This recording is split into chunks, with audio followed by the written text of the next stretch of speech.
Let me tell you something about silence. Not the silence of empty space, not the silence of a room after everyone's left. I mean the kind of silence that gets written into law, the kind of silence that gets enforced by the oldest governing body in the known galaxy. The kind of silence where if you break it, if you so much as whisper in the wrong direction, entire fleets are authorized to respond. That kind of silence. There's a law, has been for somewhere between 400 and 600 of your Earth years. The galactic consensus isn't entirely precise on which cycle it was formally codified, mostly because the species who drafted it don't experience time the way you or I do. They measure it in significance events, which is exactly as vague as it sounds. But the law exists. It has a name in 17 languages and a designation in galactic standard that roughly translates to progenitor caution statute, class absolute. In simpler terms, the kind you'd use if you were trying to explain it to someone at 3 in the morning after too much coffee, it basically says this: do not wake the humans. That's it, that's the whole thing, stripped down to its bones. Don't contact them. Don't fly close enough to their sensor arrays to show up on anything they might be pointing at the sky. Don't interfere with their wars, their disasters, their extinctions both self-inflicted and accidental.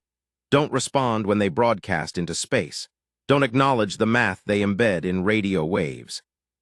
Don't react to the probes they launch with gold discs attached to the sides like they're leaving tip money at a diner table. Just don't. For a long time, nobody questioned it. I mean, why would you? The species who wrote it were old. Not old in the way your grandparents are old in the way mountains are old in the way that when they showed up to a consensus session, the newer species, the ones who'd only been spacefaring for a few thousand years, would go quiet just from the weight of what those beings had seen. The Vorath, the Endless, the Marin Collective. Species so ancient that their homeworlds had already gone cold, and they'd moved on to other stars, other configurations of matter, sometimes other states of existence entirely. And those beings, those ancient, galaxy-weathered, dimension-straddling entities, were afraid of humanity. Not the way you're afraid of a fire. More like the way you're afraid of a sleeping predator that's currently curled up in the corner of your house looking peaceful, and you've decided the absolute best strategy is to tiptoe around it forever and hope it never figures out you're there. That was the plan. For 400+ years, that was the official policy of the most powerful governing body in the known galaxy. And then, 11 months ago on a Thursday, and yes, the humans kept track of what day it was, they always kept track of what day it was, the silence broke. Not because someone dropped a comm beacon by accident. Not because a scout ship cut too close to the moon and got caught on a telescope. Not because some low-level consensus member decided to introduce themselves. The silence broke because the humans were never actually asleep. They were waiting. Okay, I need to back up. Because if you don't understand what the law actually said, all the fine print, all the attached protocols, all the teeth it had, then what happened 11 months ago won't hit you the way it should. The progenitor caution statute, class absolute. PCSA, I'll call it PCSA because that's what everyone who worked around it called it. The same way you abbreviate everything that you have to reference 50 times a day and don't want to keep saying out loud. The pending review list was very, very long. Nobody reviewed it. That was the point. Tier 3 was the intervention clause, and this one was terrifying. If at any point a Class 7 progenitor species demonstrated readiness to break the observation boundary on their own, if they developed the technology to detect the presence of consensus civilization, or if they actually managed to reach consensus space, then the PCS monitoring division had the authority to activate a response protocol that included, at the extreme end, options you did not want to think too hard about. I'm being careful here because the specifics of Tier 3 are still classified in most consensus jurisdictions. What I can tell you is that the options ranged from diplomatic engagement at the mild end to strategic delay through environmental manipulation in the middle, all the way to outcomes that the Marin Collective's representative always went very quiet about whenever anyone brought them up. The fact that Tier 3 existed tells you everything you need to know about how seriously the founding species took this. They weren't just being cautious. They were scared. Chapter 3, Why They Were Scared. You want the short version or the honest version? They're the same version, actually, just delivered at different speeds. The honest version starts with the Fermi paradox. You know what that is. Your scientists figured it out, the rough shape of it anyway, sometime in the mid-20th century. Simple question. If the universe is old and the conditions for life are common, and the math says there should be dozens of intelligent species within radio range of Earth alone, then where is everybody? Why is it so quiet out here? The consensus had an answer. They'd had it for a long time. It wasn't quiet because intelligent life was rare. It wasn't quiet because something killed everyone before they could make contact. It wasn't quiet because of the distances involved, or the speed of light, or the fundamental limitations of radio wave propagation across cosmic distances. It was quiet because the oldest species in the galaxy had made it quiet. Not through violence, mostly through something more subtle. The Vorath called it managed emergence. When a new species developed intelligence and started reaching for the stars, the consensus watched them, evaluated them, categorized them on a scale the humans would probably find deeply offensive if they knew it existed. At the top of that scale were species designated compliant emergent, civilizations that developed along lines the older species considered manageable, cooperative, non-threatening, likely to integrate into consensus structure without disrupting the existing order. At the bottom of the scale were species designated progenitor class. And the defining characteristic of a progenitor class species, the thing that earned you that terrifying designation, wasn't aggression. It wasn't technological advancement. It wasn't even the specific shape of your civilization. It was potential. Raw, uncontained, structurally unbounded potential. The older species had developed a framework for this assessment over millions of years. They'd seen hundreds of civilizations emerge, grow, integrate, plateau, and eventually fade. They understood the patterns. They could look at a species in its early stages, stone tools, fire, basic agriculture, and make remarkably accurate predictions about what it would look like in 100,000 years. Most species followed predictable curves. They grew, they spread. They reached a certain level of complexity, and then they stabilized, integrated into consensus structure, and became part of the background hum of galactic civilization. Progenitor-class species didn't follow predictable curves. Progenitor-class species followed exponential ones. The assessment of humanity as progenitor class had been made during the period your historians call the Renaissance. Some consensus observers were monitoring Earth at the time. This was before PCSA, back when observation was still casual and occasional. And they flagged something that made the report get forwarded all the way up to the senior Vorath Council. Humanity wasn't just advancing. It wasn't just getting smarter or building better tools. It was accelerating. The rate of acceleration was unlike anything in the consensus record except for two previous cases. Two species, in all the billions of years of galactic history, had demonstrated the same pattern. One of them had built the first interstellar drive, had spread across 400 star systems in what, by galactic standards, was the blink of an eye, had eventually reached a state of existence that even the Vorath didn't fully understand, and the Vorath understood most things, and had departed, leaving behind technology that still couldn't be fully reverse-engineered hundreds of thousands of years later. The other one had nearly ended everything. You can understand why the consensus was nervous. Her name was Vale Shurth, and she'd been on monitoring duty for what amounted to about 11 of your Earth years when everything fell apart.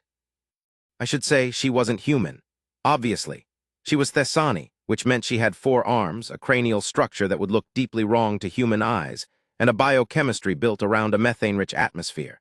She wore a compression suit most of the time when she was aboard the monitoring station, because the station was kept at oxygen-nitrogen standard for the comfort of the majority of the crew, and her relationship with oxygen was one of cautious coexistence rather than genuine friendship.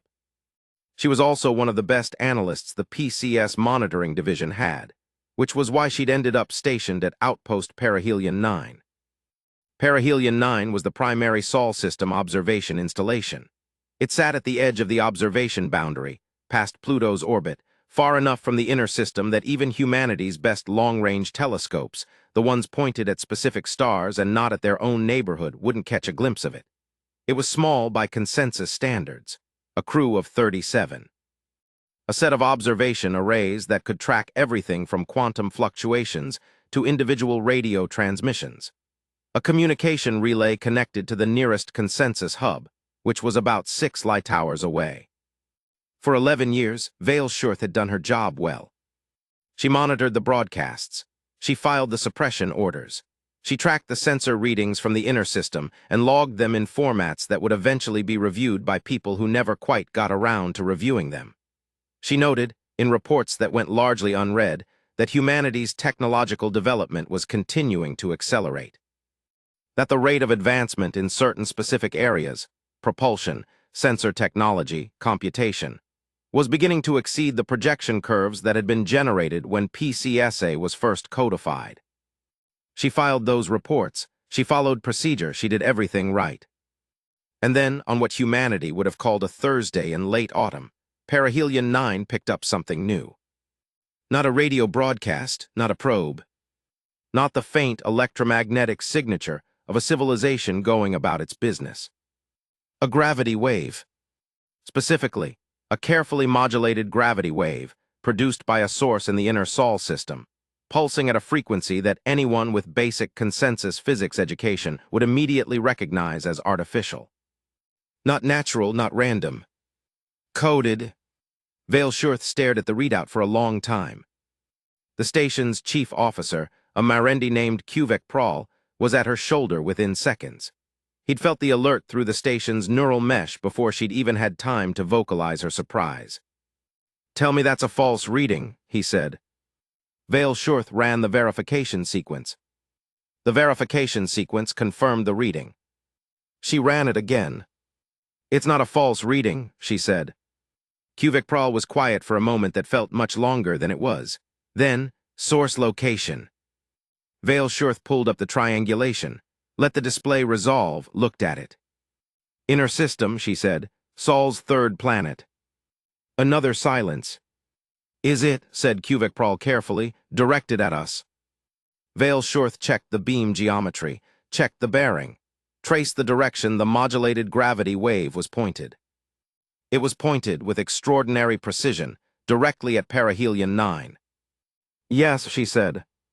The gravity wave signal ran for 4 minutes and 17 seconds. Then it stopped. Then it started again from the beginning. In those first hours, Perihelion 9 operated on pure procedure. Record everything. Do not respond. Alert the chain of command. Contact the nearest consensus hub. Await instruction. The instruction that came back 6 light hours later was, continue monitoring. Do not respond. Await further guidance from Division Central. Division Central was another 6 hours away. So Vale Shurth sat with the signal. She was good at her job. She hadn't spent 11 years watching humanity without developing a working understanding of their communication patterns, their math, the way they structured information. She'd read all the suppressed contact attempts, every one of them, not just the summaries, because she believed that if you were going to watch something that carefully, you should understand it. She started working on the decode. It took her about 40 minutes, which she later said was embarrassing in retrospect because the message was not trying to be subtle. The gravity wave encoded a mathematical primer, the same kind of interspecies communication scaffold that the consensus itself had developed over millennia, using prime sequences to establish shared numeric ground, geometric proofs to demonstrate physical law comprehension, and then increasingly complex symbolic structures to build toward actual content. The primer was elegant. More elegant than Vale Shurth expected from a species, the official assessments kept characterizing as promising but erratic. After the primer came the actual message. She stared at her translation for a long time before she showed it to Kuvik Prawl. When she did, he read it twice. Then he sat down, then he read it a third time. "They know," he said. "Yes," said Vale Shurth. "They know about Perihelion 9. They know about Perihelion 9 specifically, yes. And the observation boundary." Kuvik Prawl was quiet for a moment that felt much longer than it was. "How long," he said finally, "have they known?" Vale Shurth pulled up a secondary analysis. She'd been running in parallel while she decoded the primer. "Based on the sophistication of the gravity modulation system," she said, And working backward through the engineering complexity, I'd estimate they developed the technology to produce this signal approximately 12 to 14 years ago. She paused. They've had this capability for roughly 12 to 14 years and they chose, until now, to not use it. Another silence. They were waiting, Kuvik said. They were waiting, Veilshurth confirmed. He read the message again. The message, stripped of its mathematical scaffold and rendered into consensus standard, said, "We know you're there, we've known for a while, we're not angry, we'd like to talk. We've respected what we understand to be your preference for distance and we're asking you now formally to reconsider. We're not what you think we are. We're also not going to pretend to be less than we are just to make you comfortable. We're humanity. We'd like to be part of whatever conversation has been happening without us. We're ready. The question is whether you are." The United Nations Interstellar Outreach Council, Sol System, Earth. P.S. We also know about the classification system. We're flattered by the designation, but we'd prefer to discuss it in person. Chapter 6, The Panic. I want to be careful here about the word panic. The consensus wasn't a human institution. The species that made up its senior membership were old and experienced, and not given, as a general rule, to what you'd recognize as emotional crisis. The Vorath had been governing galactic policy for so long that they genuinely could not conceive of a situation they hadn't previously encountered in some form. The Endless communicated in concepts rather than language, and found the very idea of surprise philosophically incoherent. But something happened in the 6 weeks following Veilshurth's report to Division Central that, if you were watching from the outside and trying to describe it in human terms, you'd probably call panic. Emergency sessions were convened. Species that hadn't sent actual delegates to a full consensus assembly in decades suddenly had representation. The PCS Monitoring Division, which normally operated as a quiet administrative backwater that nobody in the senior councils thought about very much, was suddenly fielding communication requests from every corner of consensus space. The message was suppressed, of course, Tier 2 protocols, but suppressing it didn't make the fact of it go away. Humanity had demonstrated, in that single 4-minute signal, several things that the consensus had believed were still years away. 1, they had gravity modulation technology. Specifically, they had precision gravity modulation technology, which was not a thing you stumbled into by accident. That was the product of a sophisticated understanding of spacetime geometry that put them well past the threshold for interstellar drive development. 2, they had located perihelion 9. This was the one that really set people on edge. Perihelion 9 operated under multi-layer concealment. It wasn't just invisible to standard electromagnetic detection.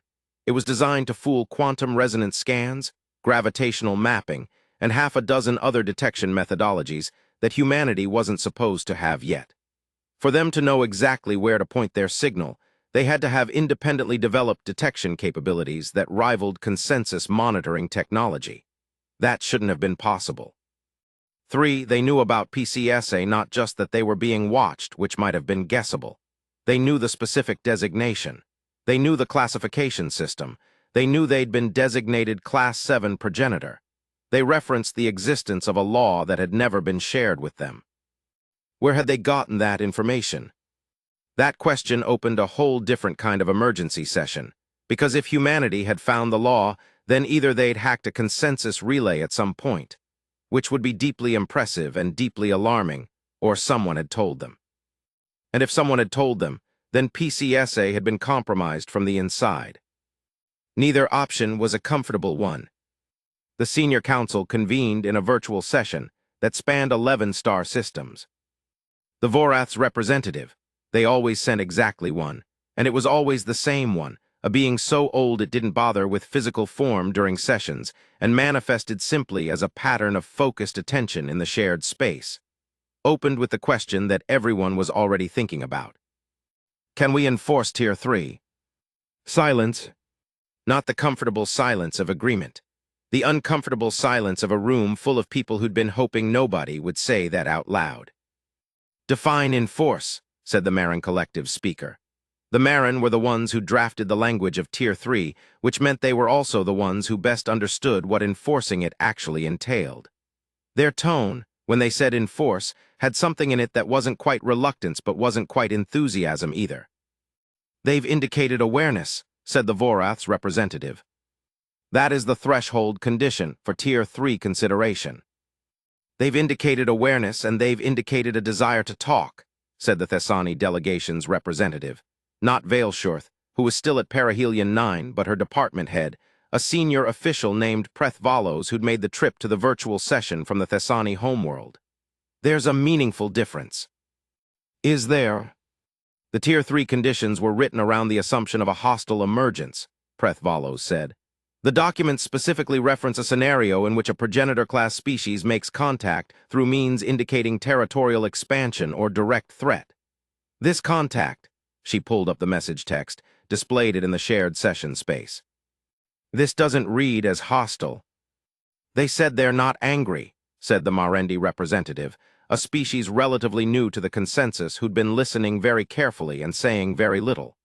That's a statement of emotional state, which is a form of self-awareness about how we might perceive them, said Prethvalos, which is a form of sophisticated interspecies modeling, which is exactly what makes them dangerous, said the Vorath's representative.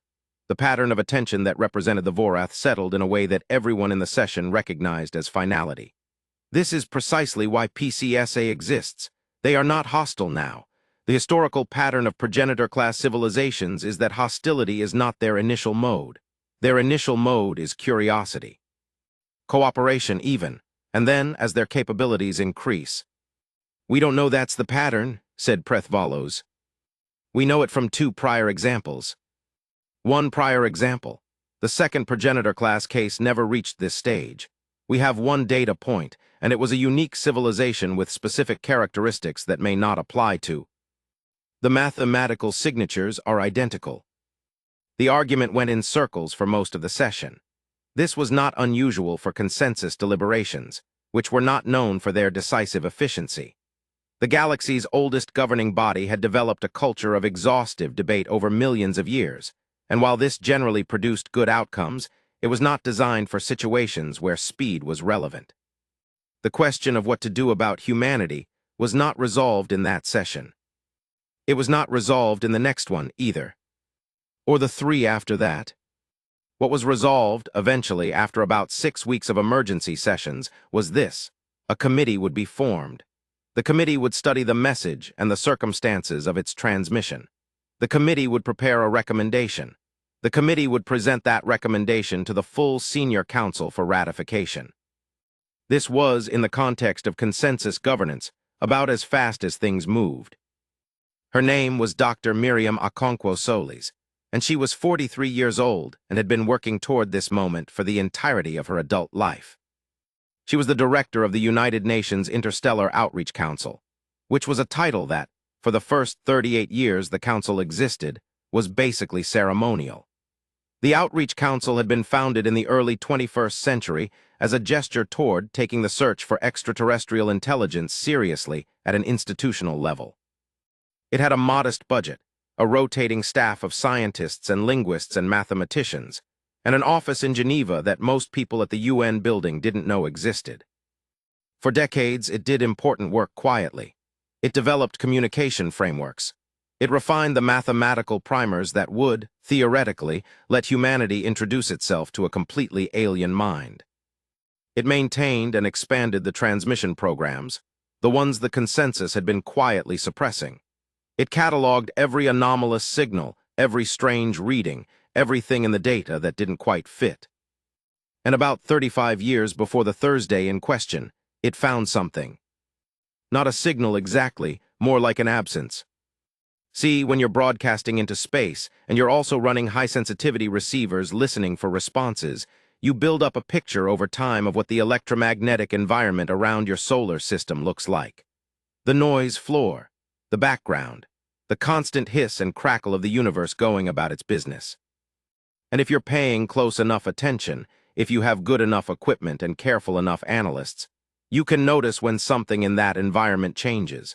When a particular frequency that should have natural sources shows a very, very slight statistical depression. Like something is cleaning it up, like something is suppressing it. Like a monitoring system, sweeping through the neighborhood and leaving behind a faint trace of its own housekeeping. The Outreach Council's first director, A physicist named Dr. Yusuf Adnuran had noticed the anomaly in the frequency data in 2031. He'd published a paper about it in a journal that 300 people read.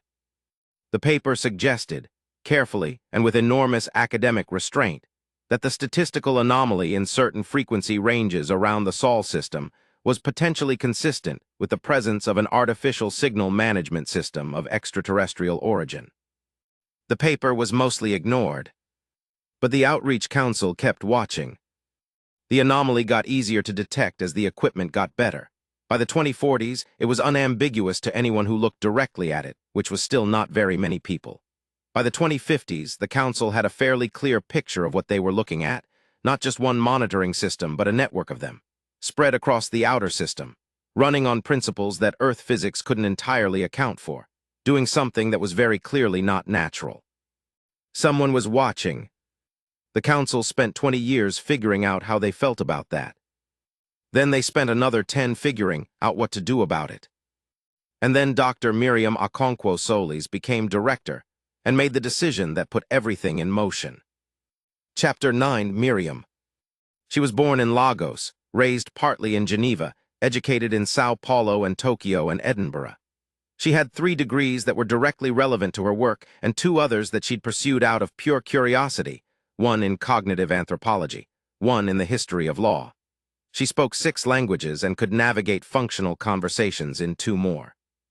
She had the particular kind of stillness that comes from being someone who thinks faster than they talk and has had a lifetime of practice pretending otherwise. She'd been recruited to the Outreach Council straight out of her doctorate by Dr. Chen Wyming, who'd run the council for 20 years before her and who'd told her, at her first interview, something she'd never forgotten. The hardest thing about this job, Dr. Chen had said, isn't the science. It's not even the politics, though God knows the politics are a nightmare. The hardest thing is that you're preparing for a first contact that everyone in the world assumes is theoretical and we're increasingly certain is not. And you can't tell anyone, not broadly, not in a way that would actually help us get ready, because if we tell people, we change the dynamic in ways we can't control. So you just prepare, quietly. And hope it's enough. Miriam had spent 23 years preparing quietly. By the time she became director, the Council's research had reached a point where they had a working model of the monitoring network in the outer system. They knew roughly how many installations there were, though not their exact positions.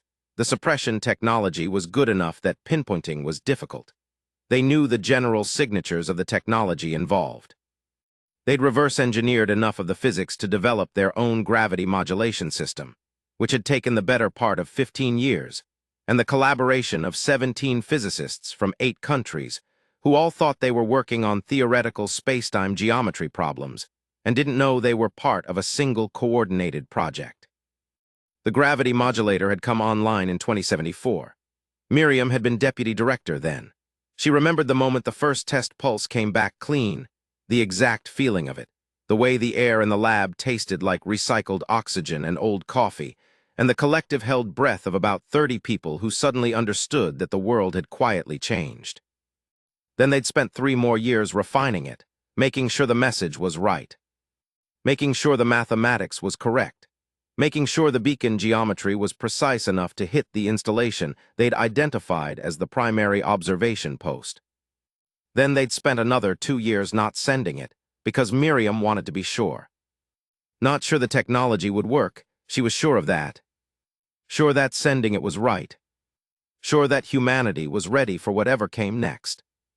She'd had conversations about this that she still thought about, with politicians, with physicists, with military officers who'd been briefed into the program, and who all, to their credit, ultimately came around to the same position.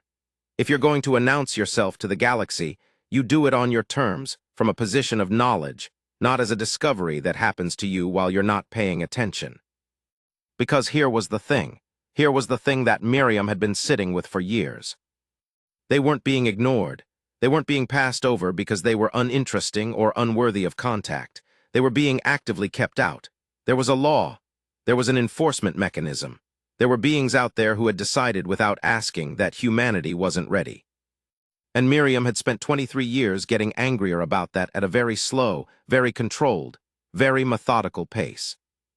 Not angry aggressive, not angry hostile. Angry determined. The kind of anger that you refine down to something precise and purposeful. The kind of anger that makes you want to walk into the room where the decisions are being made and sit down at the table and say, "You should have asked."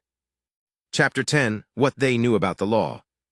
The PS on the message, "We also know about the classification system," was not a bluff. Miriam didn't bluff. The way they'd found out about PCSA was one of the things that still made her genuinely proud. In the particular way you're proud of something that came together so neatly you almost can't believe it was human-made. The monitoring network in the outer system was not just monitoring Earth. It was also communicating.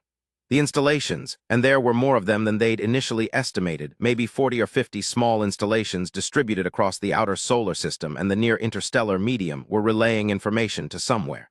And while humanity couldn't intercept the relays directly, the technology was too opaque. They could observe the timing of the transmissions, the pattern, the rhythm.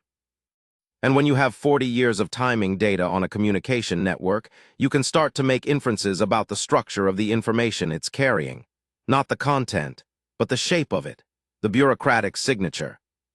Someone in the Council's linguistics division, a woman named Dr. Fatima Al-Rashidi, who joined the project right out of university and spent her entire career on it, had spent 8 years working on what she called the administrative archaeology of the monitoring network. She was trying to understand not what the network said, but what kind of organization produced it. The patterns she found were consistent with a large, multi-species governing body with a strongly hierarchical information flow structure. Reports going up, instructions coming down, regular reporting cycles with occasional peaks that correlated with events on Earth, technological milestones, political shifts, the launch of interstellar probes. And every time something significant happened, every time without fail, the spike in relay traffic was accompanied by a very specific secondary pattern that she eventually identified as an authorization code structure. Something being referenced, approved, and logged. The same authorization structure every time. Al-Rashidi had called Miriam on a Tuesday evening and said, "With the particular kind of controlled excitement that you develop when you've learned not to celebrate prematurely, I think it's a law. I think there's a specific law and everything they do out here is documented against it. And I think I can reconstruct the general shape of it from the authorization patterns." The reconstruction had taken 2 more years. The general shape they arrived at was: there is a prohibition on contact. It is absolute in nature. It applies to the entire governing body. It specifically relates to this solar system. And it has multiple enforcement tiers, including at least one tier that has options they don't like to talk about. They'd given it a name internally. They called it the Silence Law. The official consensus designation, Progenitor Caution Statute, Class Absolute, they hadn't known. The PS on the message had been Miriam's decision. She knew they didn't have the exact name, but she also knew they knew enough that whoever received the message would understand that the level of knowledge was not trivial. She wanted them to understand that humanity had been doing its homework. What she hadn't expected, what she genuinely had not anticipated, was the speed and scale of the reaction the message would produce. She'd known it would be big. She'd spent years modeling the possible responses. She'd prepared for everything from immediate contact to hostile non-response to the kind of bureaucratic silence that might last decades. She had not prepared for someone to walk into her Geneva office 43 days after the signal was sent and say, "There's a delegation on approach." Chapter 11, 43 days. Let me tell you what humanity did in those 43 days between sending the message and the delegation showing up. This is the part I think about most. Because the assumption embedded in every version of the consensus's fear about humanity, in every discussion at every emergency session, in every PCSA protocol document, was that when humanity finally broke its silence, it would be an impulsive act. A sudden lunge. Something done in a burst of excitement or desperation without full understanding of what it meant. The assumption was that they'd be reactive. That's not what happened. On Thursday, the signal was sent. Miriam Okonkwo Solis went home that evening. She made dinner. She called her mother in Lagos. She slept. She came in the next morning, and the council began the next phase of what they'd been planning for years, the response preparation. Because they knew a response was coming. They didn't know the timeline. They didn't know the form. But they'd built a law, they'd maintained a monitoring network, they'd been watching for centuries. There was absolutely no way the signal went unheard. And whoever heard it was going to make a decision eventually. So Miriam spent 43 days preparing for every version of that decision. The diplomatic team, a group of 12 people who'd been working on first contact protocols for the better part of a decade, went into an intensive briefing cycle. They reviewed everything the Council knew about the monitoring network's organizational structure. They drafted position papers on humanity's technological capabilities, its political structure, its history. They ran simulations. They argued. They revised. The communications team refined the mathematical translation framework in case they needed to go back and forth on a symbolic level before establishing a real shared language. The scientific team prepared a package of technical disclosures, what humanity was willing to share up front, what they wanted to understand first, where the boundaries were. And Miriam worked on the speech, the one she'd have to give, maybe to her own species, maybe to both, maybe in some configuration she hadn't imagined yet. The one that explained why she'd done what she'd done and what humanity wanted out of whatever came next. She worked on that speech for all 43 days. She was on draft 19 when the call came from the outer system sensors. Something was inside the observation boundary. 3 ships, which the sensors first identified as vessels of roughly corvette class by human naval standards, which meant they were small by any reasonable galactic measure. But they were also faster and more maneuverable, and built with a degree of engineering precision that made Earth's best spacecraft engineers go very quiet when they finally got a good look at the data. They were not armed, or rather, and this was a distinction that mattered enormously in the subsequent briefings, they were not actively deploying weapons. Whether they had weapons was a different question, and the honest answer was that nobody could tell from the sensor data, and that uncertainty sat in the room like a very patient houseguest who nobody wanted to acknowledge. They announced themselves about 12 hours out. Not through radio, through the same gravity modulation channel that the signal from Earth had used, which was a deliberate mirror. They were saying, in their choice of medium, "We received your message, we understand your technology, we're meeting you where you are." The message was short, a mathematical primer which the Outreach Council decoded in about 4 minutes because they'd built the primer and recognized it immediately. Then the content. "We are representatives of the Galactic Consensus Diplomatic Corps, authorized to make initial contact with the Sol system's primary civilization. We are transmitting our proposed approach vector. We are requesting acknowledgement of our transmission and consent to approach. We have no hostile intent. We would prefer to meet somewhere you consider neutral ground. We are prepared to wait at our current position until you respond." Miriam was in the situation room when the translation came through. She'd had less than an hour to prepare since the detection. She was wearing the same clothes she'd come in wearing that morning, which were not the clothes she'd planned to be wearing for first contact. She looked at the translation. Then she looked at the people around her, the council team, the UN Secretary-General who'd been briefed in a year ago and had flown to Geneva overnight, the military observers who were there in advisory capacity and trying very hard to look calm, a handful of scientists who'd been working on this project for decades and were now sitting in chairs and visibly processing the moment at different rates. She turned to the communications operator. "Send them back the primer," she said. "Standard acknowledgement with the prime sequence handshake. Then add, we consent to approach. We propose the following coordinates for initial meeting." She named a location, not Earth, not a space station. A point in space about halfway between Earth and the Moon, far enough from populated areas that any mistake in either direction had room to play out without immediate consequences, close enough to Earth that it was clearly their territory. "And the last line?" the operator asked. "I want to stop here and tell you something about the night before the meeting. Not the official story, not the diplomatic record, the thing that didn't make it into any of the formal accounts. The night before the first face-to-face contact between humanity and representatives of the Galactic Consensus, Miriam Okonkwo Solis sat in a small office in the temporary facility that had been converted from a research station into humanity's first interstellar meeting venue, and she thought about her grandfather. His name had been Emmanuel. He'd been a teacher in Lagos for 40 years. He'd never had much money and never wanted much. A good classroom, books, students who were willing to work. He died when Miriam was 16, and she'd spent the years since then carrying the specific weight of people she loved whose world was smaller than it should have been, not because of any failure of intelligence or will, but because of the barriers built around them by things outside their control. She didn't know why she was thinking about him that night specifically. Maybe because the particular thing she was about to do, walk into a room and refuse to be smaller than she was because someone with more power had decided she should be, felt personal in a way she hadn't expected. She stayed with that feeling for a while. Then she pulled up draft 19 of her speech, read it through once, and started draft 20. Draft 20 was shorter, less formal, more honest. She finished it around 2 in the morning and went to sleep. The corvettes matched position with the meeting point at 6:47 UTC. Humanity had built, in something under 20 years, a small fleet of interplanetary vessels, not interstellar, but capable of reaching the meeting point under their own power. The primary contact vessel was a ship called the Kepler, because of course it was.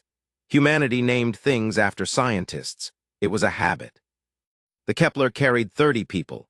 Miriam and her core team, security personnel who were there more for the psychological comfort of governments than for any practical defensive purpose, technical staff, and a handful of observers from member nations who'd been involved in the project. The approach and docking, or rather the formation of a linked position, since the Kepler and the smallest of the 3 consensus corvettes had to negotiate a spatial interface rather than a physical dock, took about 4 hours of careful maneuvering. Communication through gravity modulation went back and forth the whole time, a slow, careful conversation about vectors and distances and what each side was comfortable with. The crew of the Kepler were professional, they were trained, they'd done simulations. But when the corvette's airlock, adapted somehow in the hours of approach to interface with the Kepler's design, opened for the first time, and the first consensus diplomat came through, there was a moment in the Kepler's observation lounge where nobody breathed. The diplomat was not humanoid. This shouldn't have been surprising. Miriam had prepared everyone for this. She'd shown them imagery. She'd run psychological desensitization protocols. She'd explained, patiently and repeatedly, that the galaxy was probably not full of beings who looked like humans with funny foreheads.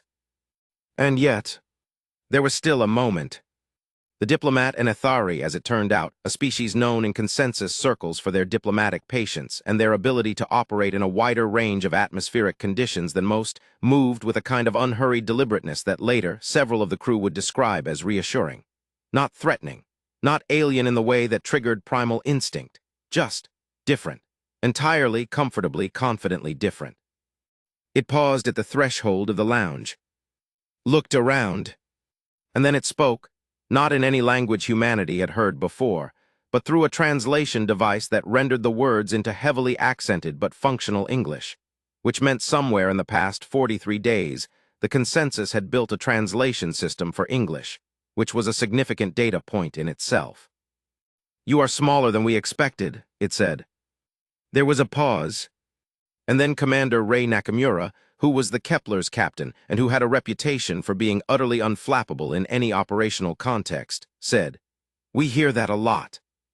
Chapter 15, The Table. The meeting room was about the size of a large conference room on Earth, which made sense because it was a conference room.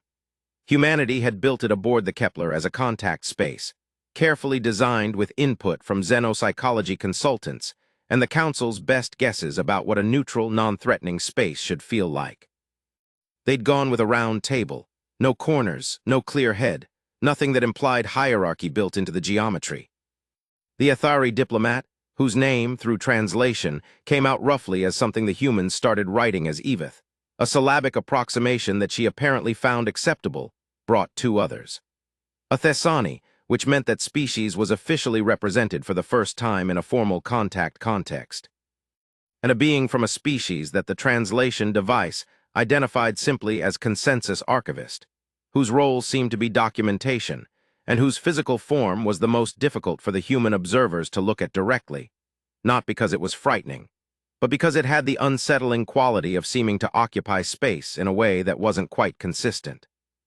On the human side, Miriam, her chief linguist, a physicist who'd worked on the gravity modulation system, the Secretary General's personal representative, and Commander Nakamura, who sat with the specific quality of stillness that you learn when your job involves making fast decisions in spaces where fast decisions have permanent consequences.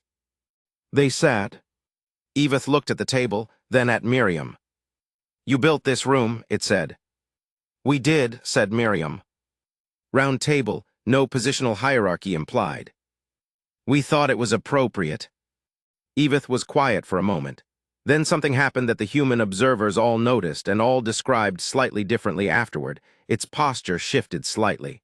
A small change, but it felt like something being released. "That was thoughtful," it said.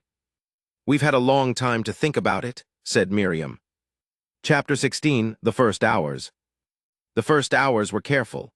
Both sides knew they were doing something historic, and both sides were trying not to break it. The translation system was good, but imperfect. The consensus representative spoke galactic standard, which the device rendered into English, which sometimes produced constructions that required a human to look at their linguist with a "did that mean what I think it meant" expression before proceeding. The human side spoke English and a rotating subset of other languages whenever precision required it. Miriam had the habit of switching to Japanese or French when she wanted to say something precise that English didn't have quite the right vocabulary for, and the translation device learned this about her within the first hour and started flagging when she did it.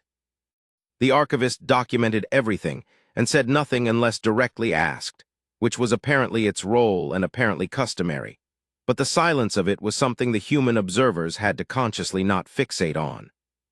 The Thessani representative, whose name translated to something like Orin, which the humans latched onto gratefully, turned out to be Vale Shorth's senior colleague, and revealed, partway through the first session, that Vale Shorth herself had been part of the argument inside the consensus for actually showing up to this meeting, rather than trying to enforce Tier 3 protocols. This information made Miriam pause for a moment. "She argued for contact?" Miriam asked. "She argued," said Orin carefully, "that the contact had already happened, that the question of whether to engage had been answered by you, and that the choice remaining to us was only what kind of engagement to have." A pause. "She also said, and I relay this because she asked me to, that she had been watching your civilization for 11 years, and that she did not believe the fears that PCSA was built on were accurate." Another pause. "She said she found you fascinating, in the way that you find things fascinating when they consistently exceed your expectations." Miriam absorbed this.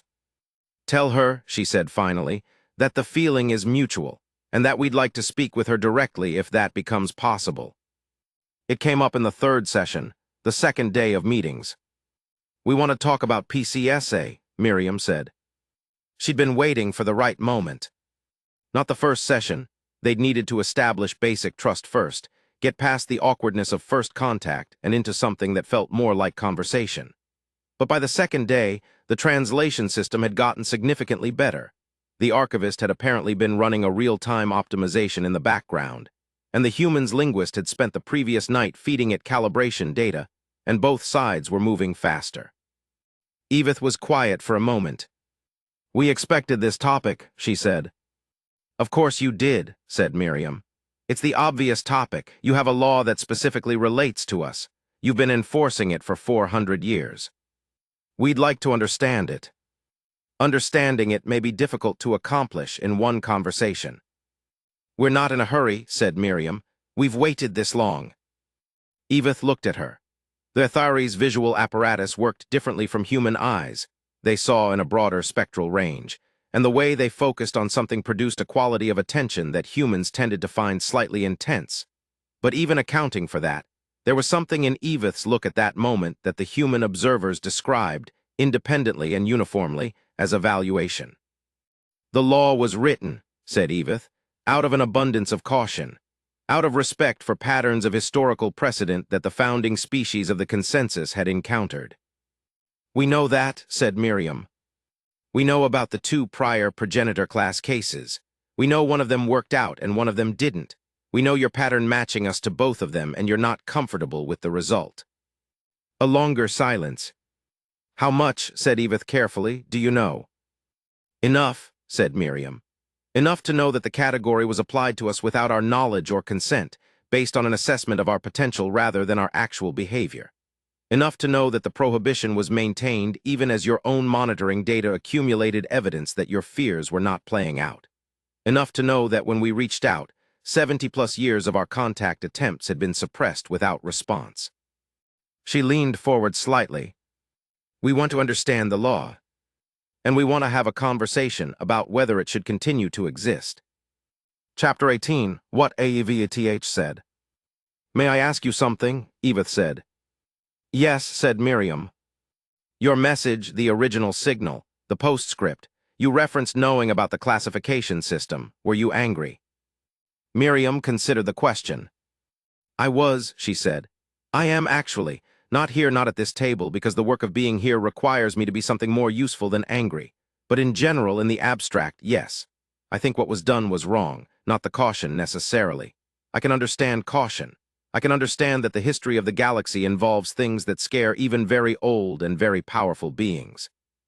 I can understand not wanting to rush a contact that could go badly. She paused. What I don't understand, what I find genuinely offensive, if I'm honest, is the assumption. The assumption that you knew better than we did what we were ready for, that you could look at us from a distance without talking to us and make a decision about our future, without asking. The decision to keep us out of a conversation happening all around us, a conversation that affected us, a conversation that we had a right to be part of. Another pause. That's the part that bothers me, not the caution.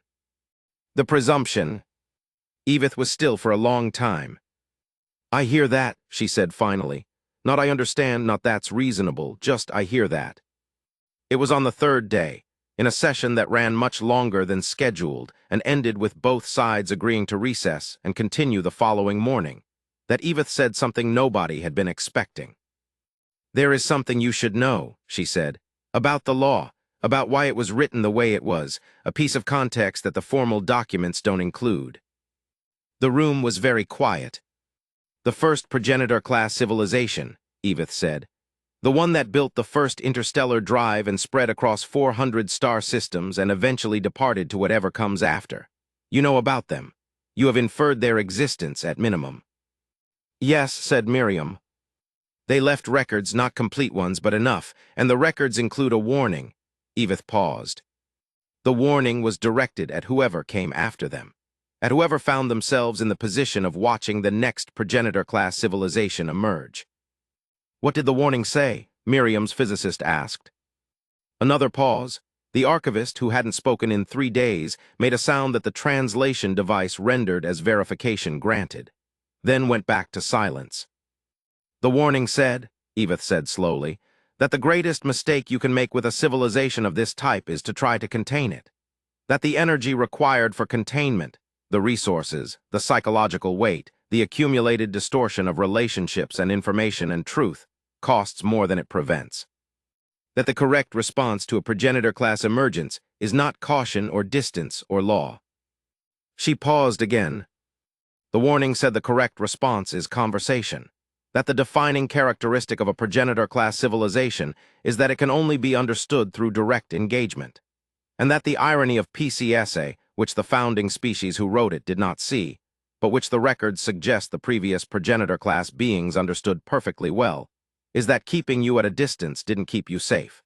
It kept us safe from understanding you. Silence. And not actually safe, said Orin quietly, just comfortable. Yes, said Edith, just comfortable. Miriam sat with that for a long moment.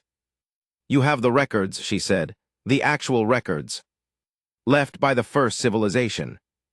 Some of them, yes. We would like to see them.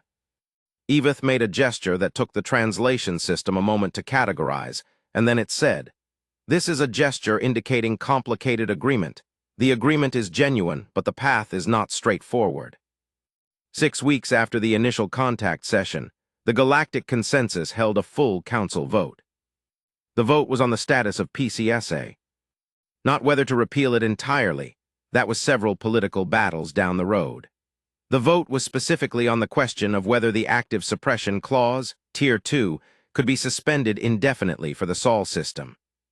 In other words, could the consensus stop pretending humanity didn't exist? The vote required a 2/3 majority to pass. I should tell you how it went, but first I want to tell you something about the debate that preceded it, because the debate lasted 11 days and covered ground that the consensus hadn't openly addressed in centuries. The most significant moment, the one that made it into the historical record and got replayed in 100 different translations afterward, came on day 7. The Vorath's representative had been arguing, with the patient persistence of a species that had been doing this for millions of years, that the suspension was premature. That humanity had demonstrated impressive sophistication in its outreach, yes, but that one sophisticated gesture did not undo the fundamental assessment that underpinned PCSA. That the history of progenitor-class emergence was clear, and that the consensus had a responsibility to the rest of its member species to proceed carefully. And then the Thessani delegation's Prethvalos, who had been listening for 7 days with something building behind her composure, said, "With respect, Elder, the history of progenitor-class emergence has 2 examples, one of which went well, and in neither case was isolation the determining factor. In the successful case, the civilization was engaged, supported, and incorporated. In the catastrophic case, it was isolated, studied, and feared. And what it found in that isolation was not growth or maturation. What it found was confirmation of every dark suspicion it had ever had about the beings around it." A pause. "We have a chance, we have a rare and perhaps unique chance, to not repeat the catastrophic pattern. And we are debating it as though the historical record is ambiguous when it is not." Another pause. "The humans already know about the law. They know about the monitoring. They know about the classification. We have nothing left to hide. The only question remaining is whether we meet them as peers or whether we continue the fiction of management, and I want to be very clear that they will know the difference." The vote, when it came, passed with 73% in favor. The active suppression clause was suspended. For the first time in 400 years, humanity's signals could be heard.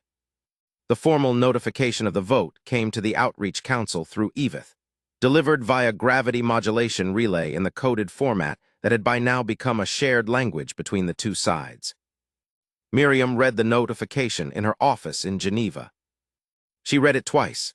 Then she put it down and looked out the window at the city and the lake and the mountains beyond and thought about Dr. Chen Weiming, who'd retired to Chengdu 5 years ago and who she needed to call. Thought about Dr. Adeniran, the first director, who'd died in 2052 and who'd never known how right he was. Thought about Al-Rashidi, who was currently in a session with the consensus archivist working on the first formal translation framework. Because when you have a consensus archivist willing to cooperate on shared language development, you don't take a break for political news.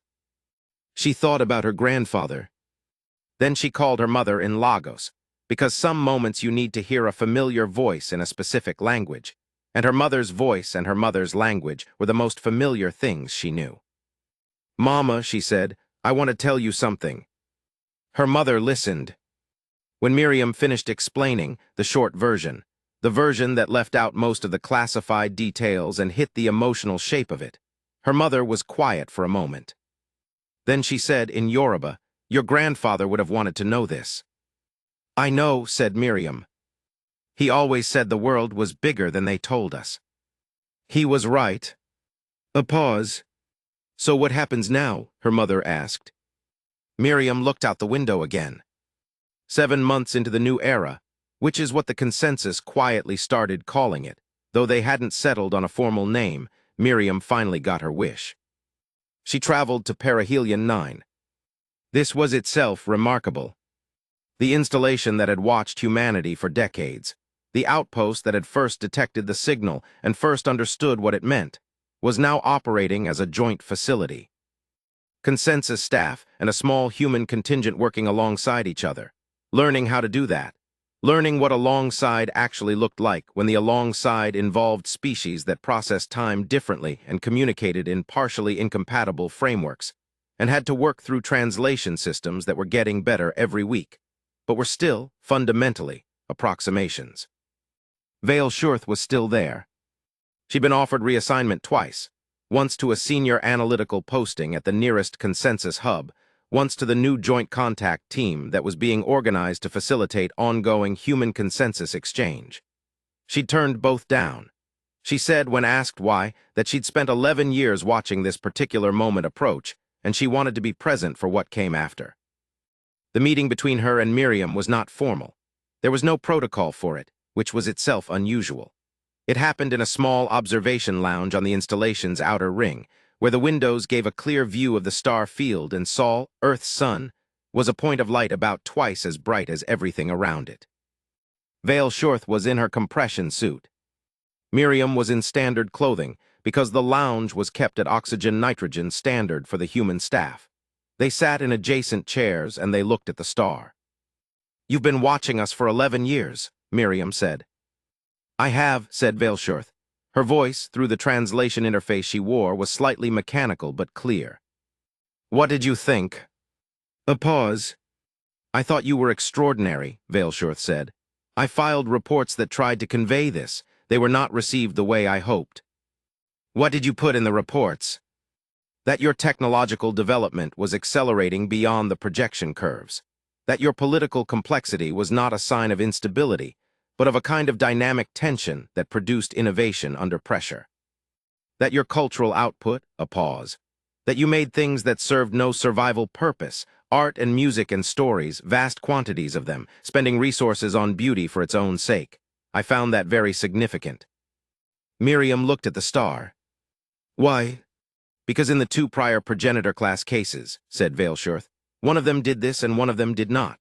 The one that did, the successful one, the one that departed, had a very high cultural production rate. Art, music, story, play, specifically non-utilitarian creative output." She paused. "I included this in my reports as a relevant datum. I said it correlated strongly with the positive outcome pattern." Another pause. "My supervisors told me the comparison was not supported by sufficient evidence." Miriam smiled at the star. "How much of your suppressed signal traffic," she asked, "was music?" "By volume, significant portion. Your species transmits a great deal of music." "We do." "The first transmission I ever analyzed," said Vale Shorth. "The one from my first week on this installation, it was a piece of music. A human performing a solo vocal piece accompanied by a stringed instrument. I did not know what it was. I ran it through our analysis systems and they flagged it as non-informational, entertainment content, not relevant to assessment. But I kept a copy." She paused. "I've been playing it occasionally for 11 years. I don't understand all of it. The emotional registers in human music don't map cleanly to my own. But I've found it." She stopped. "What?" Miriam asked. "I don't know the correct word," Vale Shorth said carefully. "In my language, there is a word that means the feeling of sitting with something you cannot fully understand, but that you are not willing to stop trying to understand. I don't know if your language has this." Miriam thought about it. "I think we have a few words for it," she said. "We call it different things depending on the context." "What do you call it when the thing you are trying to understand is a civilization?" Miriam thought about her grandfather, about 23 years of quiet preparation, about 43 days between a signal and a ship, about the 11 years of reports that tried to say these people are not what you think they are, and went largely unread. "We call it," she said slowly, "being human." Vale Shorth was quiet for a moment.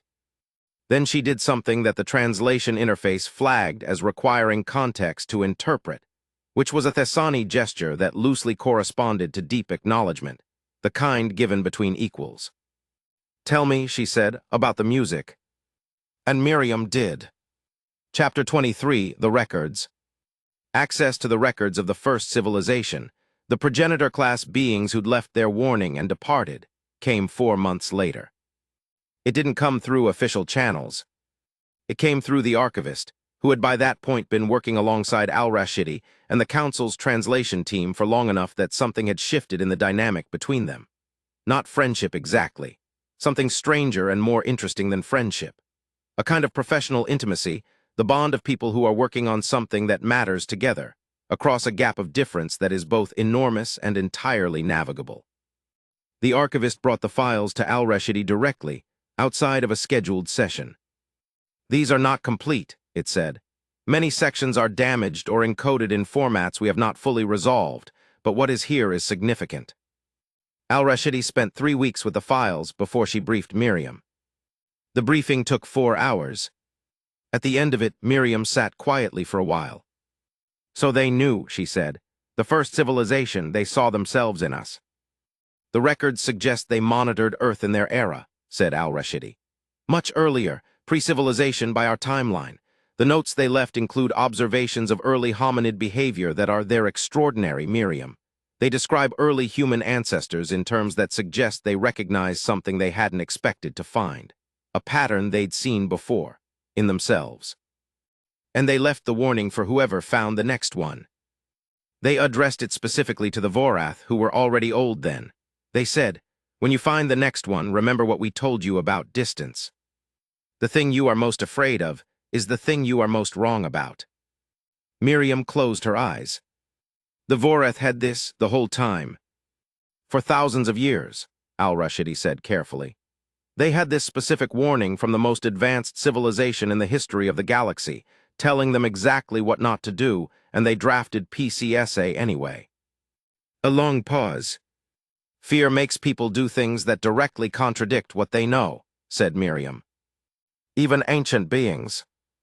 Especially ancient beings, they have longer to be afraid." She opened her eyes.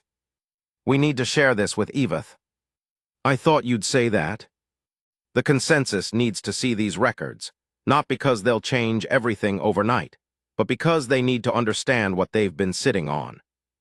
And we need to be the ones to tell them, not because we found it, because they need to see us do it." A pause. "They need to see us take something we have leverage with and use it to build something instead of to win something." Al-Rashidi looked at her.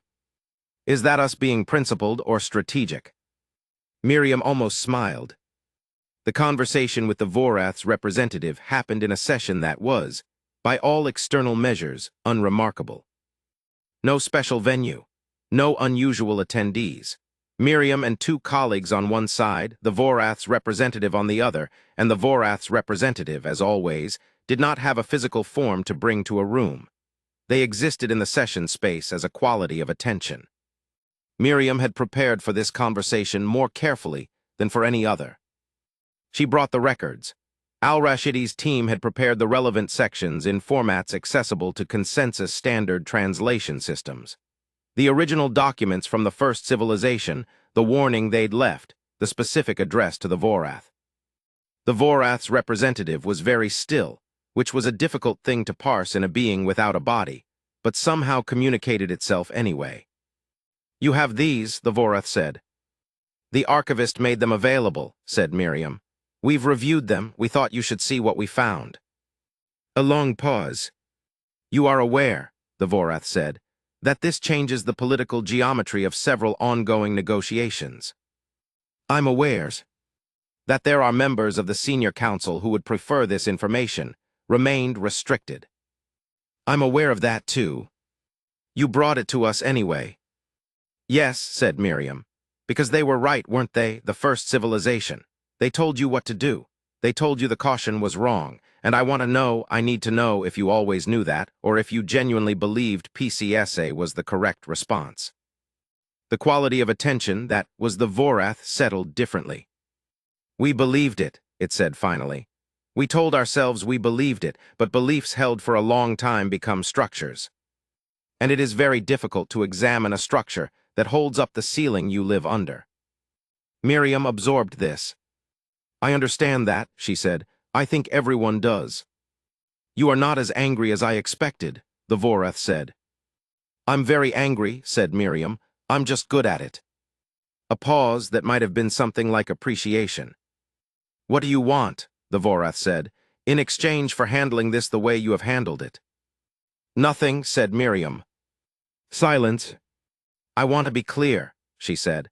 "We didn't bring this to you to get something. We brought it to you because you needed to see it, and because the right way to start a relationship with someone is not to hold leverage over them. If we're going to be part of this consensus, and we intend to be, then we're going to be the kind of member that strengthens it, not the kind that extracts from it." More silence. "You are," said the Vorath finally, "very different from what we expected." "Yes," said Miriam, "we know, and that's exactly the problem with decisions made from a distance." Chapter 25, 11 months later. 11 months after Veilshorth read the signal that said, "We know you're there. I want to tell you where things stand." Not in official terms, not in the language of treaties and protocols and formal designations, just where things actually are. There is an ongoing joint session between the Outreach Council and the Consensus Diplomatic Corps that meets weekly. The translation framework is getting better. The archivist is a permanent fixture at the sessions now, which still unnerves some of the human staff, but which al-Rashidi considers the best possible professional development she's ever had. Vale Shorth submitted a formal petition to relocate to Earth for a period of extended observation. The petition was approved. She arrives in 4 months. Her plan, as she described it to Miriam in their last communication, is to attend as many live musical performances as she can, because she has been listening to recordings for 11 years, and she wants to understand what it feels like in the room. The formal review of PCSA, the whole statute, all 3 tiers, is scheduled for the next full Consensus Council session. The outcome is not guaranteed. The Marin Collective is still nervous. Several newer Consensus members who'd had no personal experience of humanity before 11 months ago are proceeding carefully, which is reasonable. The Vorath hasn't changed their position formally, but the texture of their participation in sessions has shifted in ways that experienced Consensus observers find significant. The records from the first civilization are now the subject of a formal joint research project. The project has 43 members from 9 species and humanity, and is led jointly by al-Rashidi and the archivist, and it is the single most significant academic undertaking in Consensus history, and everyone involved is aware of this and trying very hard not to let that awareness make them precious about it. And humanity is, slowly, beginning to understand what it means to be part of something that has been going on without them for a very long time. It's a strange feeling, Miriam says. It's like walking into a building that's been standing for centuries and realizing that you were always supposed to be here, and that the locked door wasn't really locked, and that the people inside are not exactly what you imagined, but they are, in the important ways, recognizable. Strange, and also in a way she's still trying to articulate, like coming home to a place you've never been. Chapter 26. What VLSURTH filed. I want to end with a document. Not a treaty, not a political declaration. A personnel file report. 11 years of monitoring duty at Perihelion 9 requires a closing summary when an analyst transfers or the scope of the assignment changes. Vale Shorth filed hers last month, before the formal approval of her relocation request. The summary was supposed to be a standard administrative document, a brief log of significant events, observations, and recommendations for whoever took over the monitoring scope. What Vale Shorth actually wrote was 23 pages. It was never classified as restricted, which meant it became part of the general consensus record, which meant it got circulated, which means I've read it. I won't reproduce it entirely, but I want to tell you about the last section. The standard closing format for a monitoring summary requires the analyst to complete a final assessment of the observed civilization using the standard consensus taxonomy, the same scale that categorizes species from compliant emergent at the top to progenitor class at the bottom. Vale Shorth left the standard taxonomy fields blank. In the notes section, she wrote, "The standard assessment taxonomy is not adequate to describe this civilization. The progenitor class designation captures a portion of the reality, but misses the part that matters most. The classification system was built to predict risk. What I observed over 11 years was not a civilization that posed risk.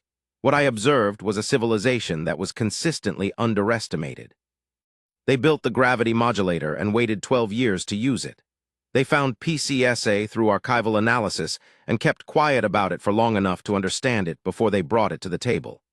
They crossed the contact threshold, which Tier 3 was written to prevent, and then spent 43 days preparing to meet us with grace instead of demands.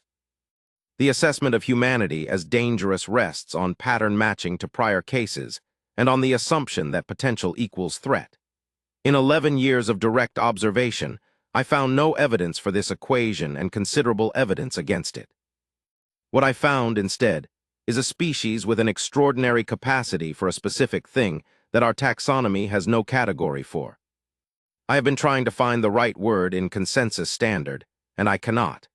In the closest available translation, it is something like, the ability to understand that the space between you and another being is not a barrier to be overcome, but a distance to be crossed together. They are not what we feared. They are what the first civilization described in the records, the next thing, the genuinely new thing, the thing that comes after what we thought we knew. Observe them if you continue to observe, but do it honestly. Do it understanding that your assessment of them will be changed by the act of seeing them clearly. That is not a risk. That is the point. Here is what I want to leave you with. There is a law, there has been a law. And for 400 years, the most powerful governing body in the known galaxy maintained that law, built their caution around it, organized their fears inside it, and assumed that the silence it enforced was the safest possible state of affairs. And a woman in Geneva, who'd grown up with a grandfather who taught 40 years of students in a city where resources were smaller than they should have been, who'd spent 23 years preparing for a conversation nobody believed was necessary, who'd written 19 drafts of a speech she replaced with a 20th because honesty was more powerful than performance. That woman sent a gravity wave into space and said, "We're here. We've always been here. The question is whether you're ready for us." And the galaxy answered, "Not perfectly. Not all at once. Not without fear and politics and arguments that ran in circles for 11 days, but it answered. The silence that was supposed to be permanent turned out to be, in the long run, just a pause. A very long pause. But pauses end. They end when someone decides that the conversation matters more than the fear of having it. They end when someone sits down at a round table, no head, no hierarchy implied, and says, "Let's start." The most important law in the galaxy was never wake the humans. The humans, it turns out, were never really asleep. They were just waiting for someone to knock.